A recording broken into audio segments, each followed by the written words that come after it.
Uhuy.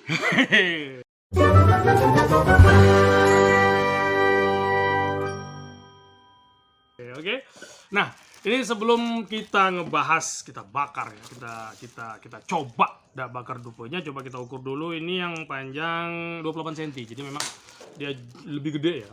Lebih gede, ini bagus nih, presentasinya bagus. Kenapa?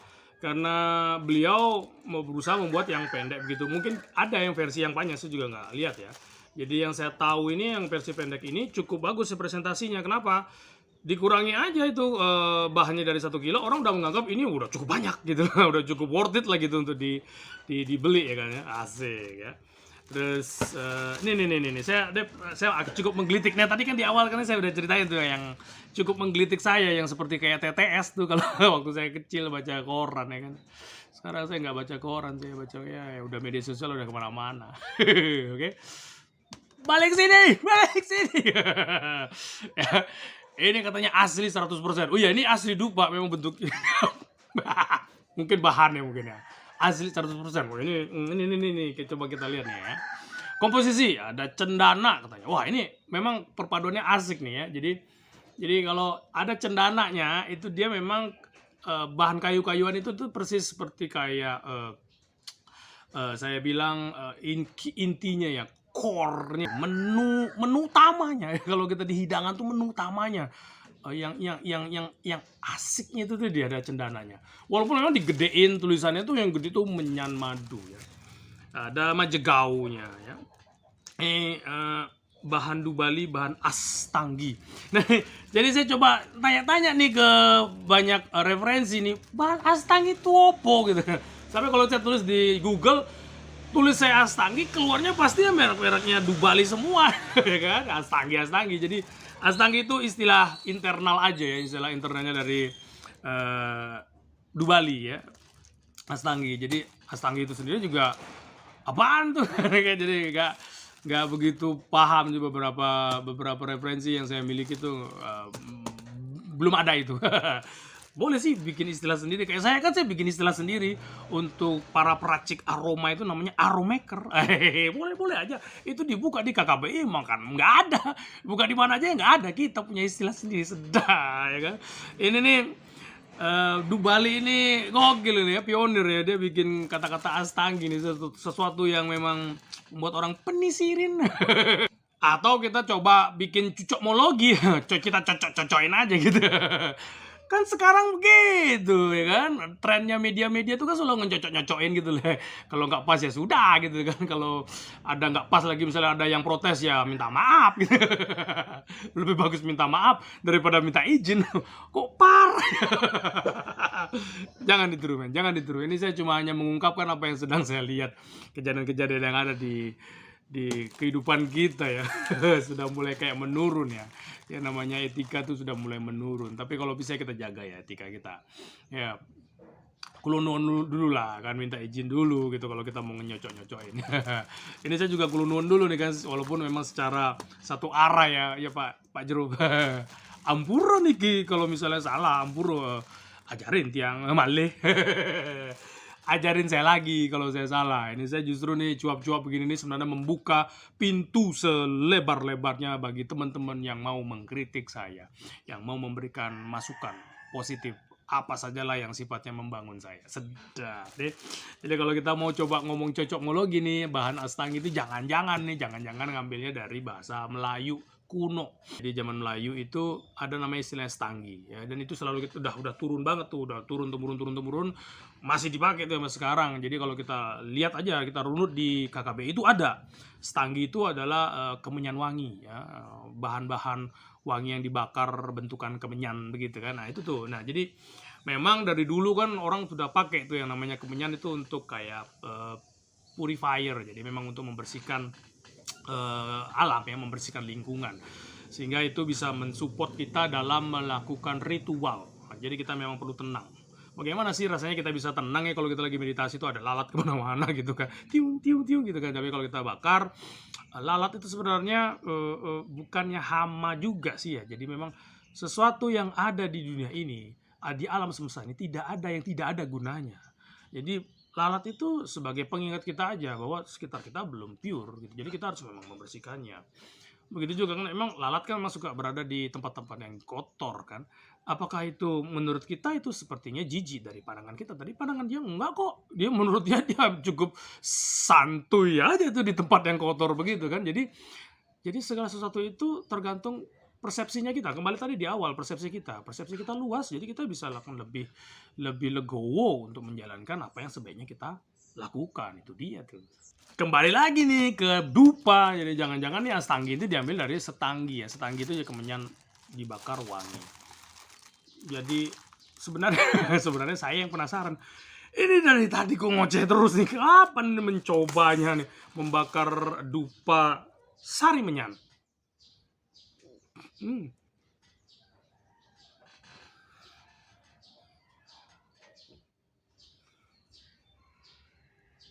Oke. Kita bakar ya. Jadi memang ada beberapa penambahan-penambahan kayak kayu manisnya ada sedikit ya. Mungkin kayu manisnya ini ada tapi tidak disebutkan aja bahan Bali ya. Oh, ini kan kayak apa ya istilahnya, rahasia negara. Rahasia negara nggak boleh tahu orang. Tapi memang ini ada macam-macamnya nih. Ada macam-macamnya. Dan bakaran pertamanya ada ini saya ngelihat juga kalau ini bilang masowinya tuh ada tuh ya, masowinya itu ada. Terus ya mungkin sebangsa-bangsanya kayu manis gitu tuh ada nih di sini. Dan barulah muncul yang namanya menyan madunya ya.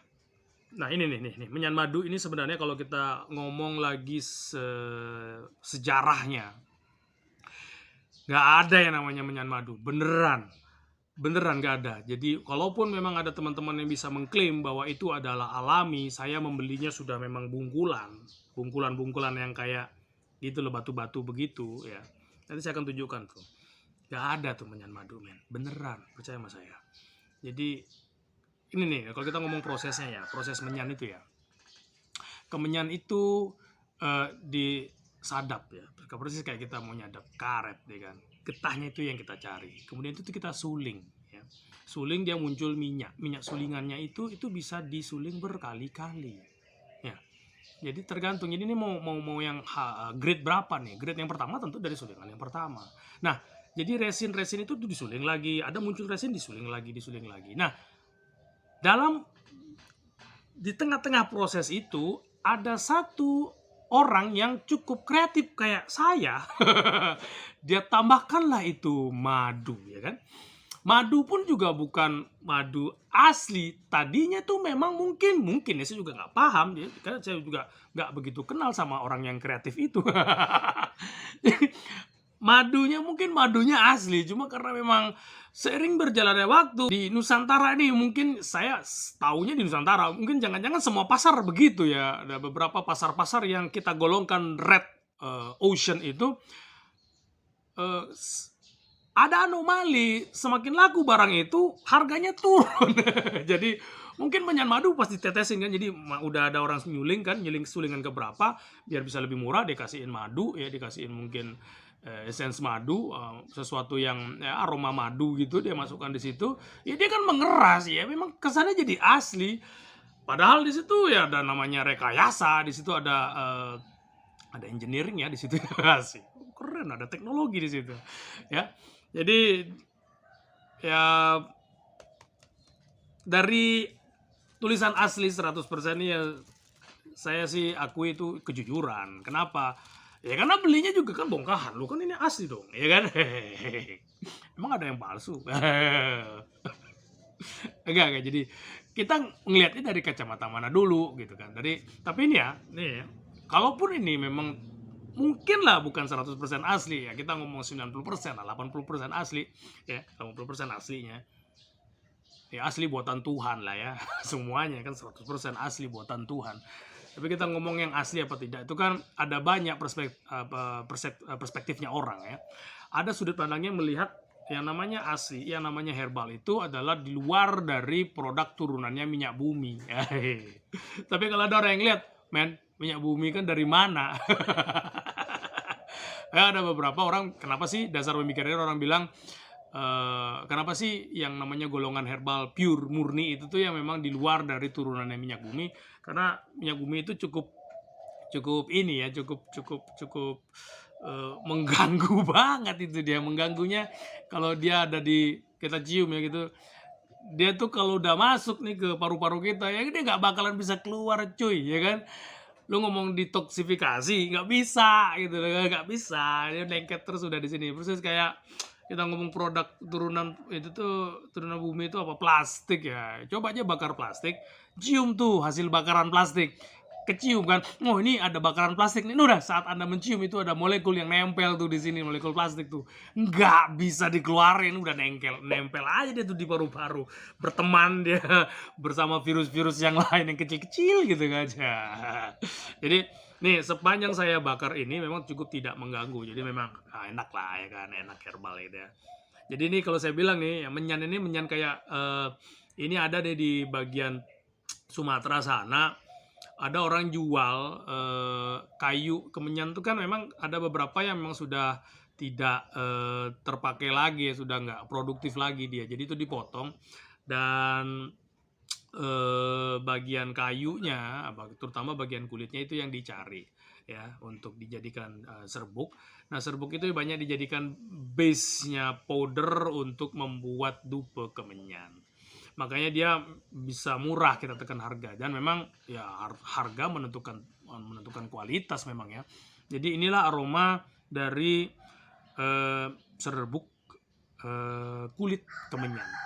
Jadi ini kalau kita ngomong kemenyan pure-nya, tidak ada, saya lihat ada tanda-tanda kemenyan pure di sini. Jadi tidak ada tanda-tanda yang menunjukkan bahwa ini memang dia cukup halus. Jadi ini rata-rata kayu ya, jadi semua kayu. Jadi apakah itu menyampaikan kebohongan? Enggak juga ya kan, memang kemenyan memang kayu kemenyan dipakai, cuma yang dipakai apa, ini kulitnya. Dari pengalaman saya mencetak ini nih kulit kemenyannya.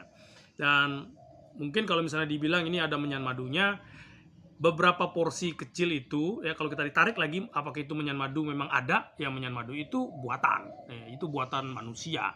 Jadi kalau kita lihat ada, pas kita misalnya dari jenis kemenyan itu sendiri itu memang nggak ada yang namanya menyan madu itu, nggak ada. Kemungkinan kalau misalnya teman-teman ada yang apa ya, saya juga, kenapa sih saya selalu ngucapin kemungkinan begitu ya, karena saya open ya, open. Kalau misalnya teman-teman ada yang ngerasa nih kayaknya nggak cocok deh omongan lu nih, dia ngomong, welcome saya gitu loh kan, saya open banget. Dengan open begitu ya, lebih banyak informasi yang bisa saya dapat. Saya nggak saklek banggung. Saklek banggung itu kalau orang orang istilahnya Bali itu, istilahnya orang Bali itu, saklek banggung tuh yang benar-benar pokoknya it's me gitu kan, pasang kacamata kuda pokoknya, wah itu nggak mau lihat yang lain-lain. Ya ada bagusnya, ada kurangnya juga kan. Semua itu pasti ada robinedenya kan, ada benar ada salah, dan itu pun tergantung dari cara pandangnya kita aja ya. Enak kok, enak dibakar. Dan apa ya istilahnya, segala sesuatu jenis kayu, jenis apa, getah-getahannya kan masih, jadi memang masih getah, tetap getah loh ya, tetap getah, memang dia asli getah ini, cuma memang getahnya sudah direkayasa, itu aja ya. Dan jadi karena dia paduan ya, jadi si cendananya tidak begitu banyak mengilhami ya, nggak begitu banyak, karena memang cendana ini sendiri nih dia ini apa ya istilahnya, pernah nggak sih pakai kipas itu ya, pakai kipas itu. Nah biasanya tuh ada ampas-ampasnya itu jadiin serbuk. Nah itu kalau dibakar dia halus memang. Cendana itu sebenarnya pakai yang kualitas grade-nya lebih baik lagi, sehingga dia bisa cukup ikut bersuara dia. Nah ini dia enggak, ya kita manfaatkan dari vibrasinya aja, vibrasi cendananya. Dan saya yakin lah untuk sekelas Du Bali nggak mungkin main-main dia ya kan. Kalau dia udah nulis cendana memang rasanya tuh kembali ke brand equity loh ya, karena beliau ini memang cukup serius menggarap produk. Walaupun saya tidak tahu, saya meyakini beliau pasti tidak akan mungkin berbohong nulis ini Cendana. Saya nggak tahu kalau mungkin ada merek lain yang saya tidak tahu ya. Jadi sebenarnya saya sudah masuk ke golongan pembelanya merek Dubali. Jadi itu dia tuh. Jadikan evangelis kalau istilahnya marketingnya. Bener-bener kayak pembela yang fanatik gitu loh dari brandnya kita tuh. Itu tugasnya kita membangun brand equity kita itu orang yang memang bener-bener serius pengen mempertahankan bahwa brand kita tuh harus tetap ada tuh. Jadi kalau ada nih orang lain yang mencacatin, kalau orang Bali bilang tuh orang cacat yang dia dijelek-jelekin itu dupa, dia akan membelanya. Wih, sedap. Nah, coba kita buka yang 2 jam. Yang 2 jam ini seru. Kenapa serunya? Karena ada intensitas yang cukup besar di sini, diameternya cukup besar dibandingkan dengan diameter yang tadi kita buka. Ini diameternya kecil. Kurang lebih ini sekitar 3,5an ya. 3,5 dia menyusut ya, jadi di bawah dari 3,5. Ya, rasanya itu nosal 3,5 ya. Ya, aromanya sama. Oh iya, di sini justru tidak ada, mungkin terkelabui ya. Jadi dia yang kecil ada dia unsur si ya mungkin masalah pencampuran aja ya, nyampurnya kurang begitu rata. Di situ dia ada kayak, saya pernah ya ngebahas yang masowinya si Dubali. Ada masowinya atau mungkin yang namanya kayu manis ya, bangsanya kayu manis juga. Di sini tidak begitu tercium di sini. Yang besar ini. Ya. Coba kita bakar. Ini dia lebih besar ini diameternya. Sekitar 0,6. 0,6 rasanya, kecil.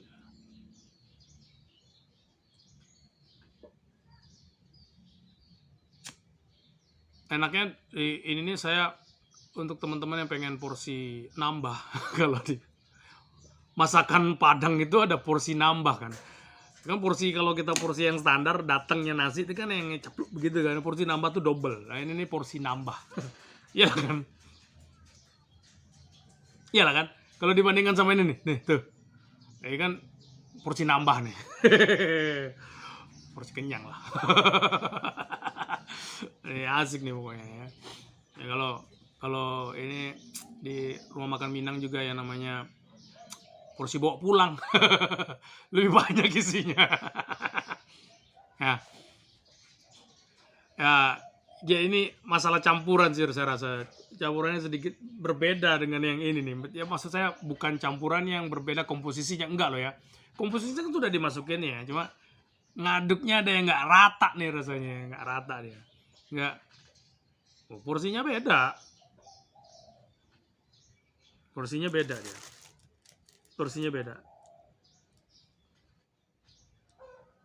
Ini ada kayu yang meklanuan yang nyampur di sini nih. Saya lebih suka yang kecil ini aromanya. Ini enak deh aromanya. Saya berharap sebenarnya porsi nambah ini rasanya sama. Ini agak sedikit berbeda, mamen, sedikit berbeda nih. Cuma memang sudah ini udah mulai kecil. Mungkin saya tersamarkan dengan yang kita matiin aja dulu ya, yang satu nih. Ya, kita matiin jadi kita bisa cukup fair ya. Yang jelas dari tambahannya si kecil itu, 3,5 mili itu enak kan. Yap. Nah cuma gini, teman-teman yang belum terbiasa dengan dupa-dupa herbal, kok kayu aja sih? Ini seperti kayak gini loh. Ini saya ke pantai kok isinya air semua sih.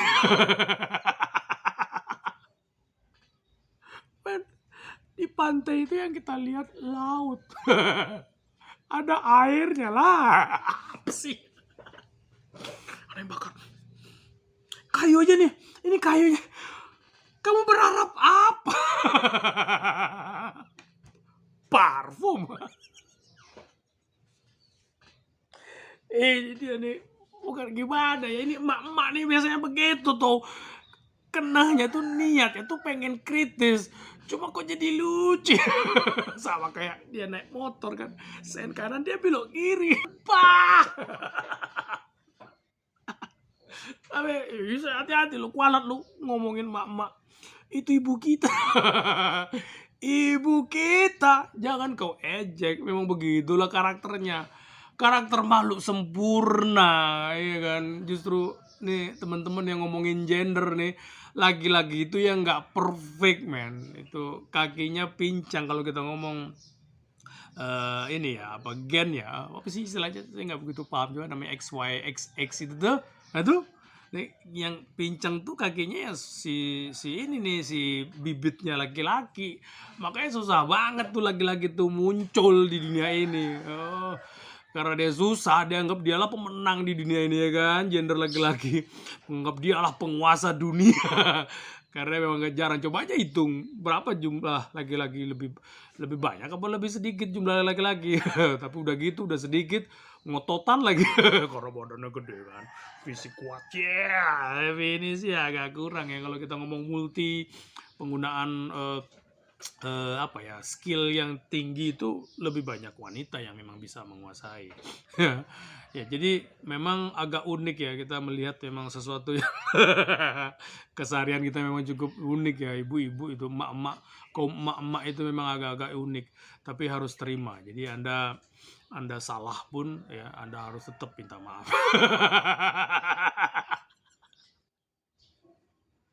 Persis kayak tadi lah, kan memperluas persepsi kita.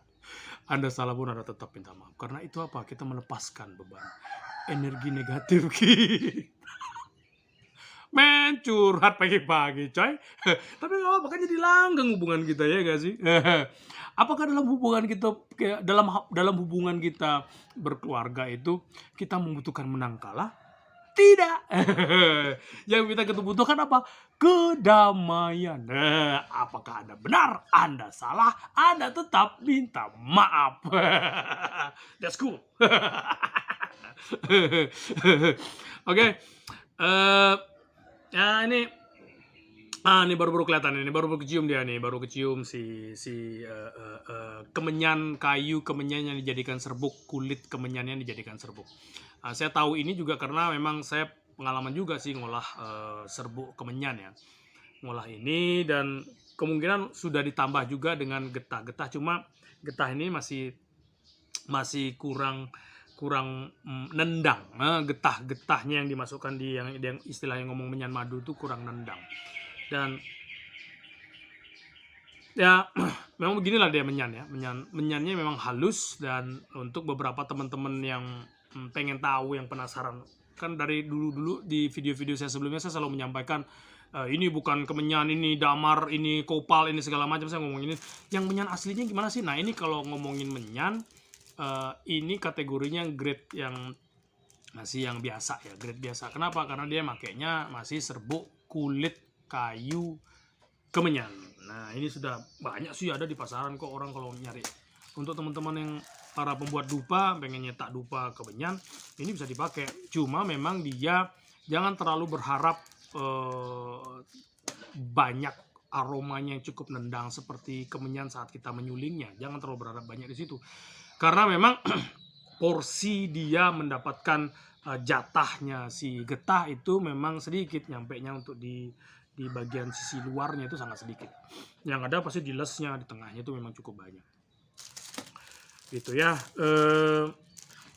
Kalau kita ngomong jam-jaman ya, logikanya sih ini nggak nyampe ya, dari cara saya juga pernah sih bikin dupa begini nih, nggak nyampe 2 jam nih. Karena dia bahannya kering ya. Bahan kering. Tapi coba kita tes nanti ya, ya. Apakah benar dia 2 jam? Ya.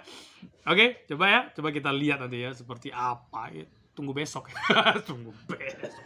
Sekarang saya jabanin, sedap. Dupa ini memang kalau kita nikmati ya, itu memang perlu durasi yang agak panjang. ini bukan jangka pendek yang bisa kita nikmati. Perlu agak lama kita untuk duduk menikmati aromanya, terutama yang untuk di ruangan ini cocok banget. Jadi dia tidak terlalu terlalu menguasai gitu loh, menguasai hidungnya kita enggak, tapi dia cukup menemani kita. Ini di ruangan ini cukup cepat ya dia untuk apa ya, istilahnya mengisi ruang-ruang kosong dari aroma yang datar. Jadi ini memang aromanya itu, kalau saya sih terutama penikmat yang memang yang halus ya, yang lembut, ini memang pas banget ya. Jadi selama saya menikmati ini juga ada nuansa-nuansa yang menyegarkan menurut saya sih ya. Jadi itu ada banyak sih kita punya reaksi ya dari segala macam eksitasi yang kita dapati ya. Jadi dari dupa ini memang, walaupun di awal saya sudah sempat menyatakan bahwa ini ada rekayasa madu ya. Jadi memang benar. Jadi madu itu sendiri itu memang ada, dia tidak alami. Kemenyan madu itu tidak alami, memang ada, memang jenisnya namanya kemenyan madu, enggak, itu dia ditambahin. Ada lagi juga beberapa getah-getah itu yang dia ngomongnya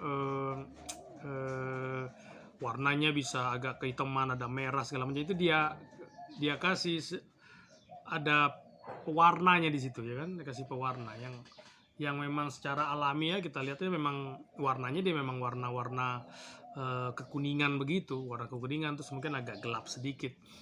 Dan tapi itu kan sebenarnya nggak masalah juga kan, itu kan untuk taste aja sih, sama kayak kita lagi masak makanan basah gitu kan, kita perlu ada untuk mengundang selera kita kan, kita kasih pewarna yang cukup menarik ya, itu sih fine aja. Nah, kembali lagi ke dupa ini, memang untuk teman-teman yang baru belajar menikmati dupa, saya sarankan dia memakai dupo-dupo yang seperti ini nih, yang dupo-duponya memang halus ya, yang lembut, sehingga hidung kita tidak terlalu diporak-porandakan gitu, diporak-porandakan dengan yang namanya fragrance gitu kan. Ya fragrance sebenarnya sah-sah aja, saya juga tidak terlalu anti juga ya namanya fragrance, cuma ya secukupnya. Fragrance yang terlalu berlebihan itulah yang membuat apa ya, dipaksa gitu loh hidung kita, sehingga reseptor penciuman kita tuh cukup terganggu jadinya. Yang baru menikmati dupa itu disajikan pertama kali belajarnya langsung yang hardcore, fragrance-nya yang cukup kenceng, menikmati yang begini-begini jadi nggak alami ya. Ini saya sambil saya bakar, ini dia hidupnya memang pas ya, kurang lebih 2 jam. Asik. Jadi salah saya.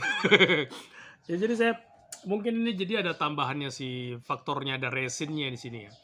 Ada resinnya juga nih. Nah, ini nih yang membuat contoh baik loh ini. Artinya saya sempat juga bikin dupo yang ukurannya segini.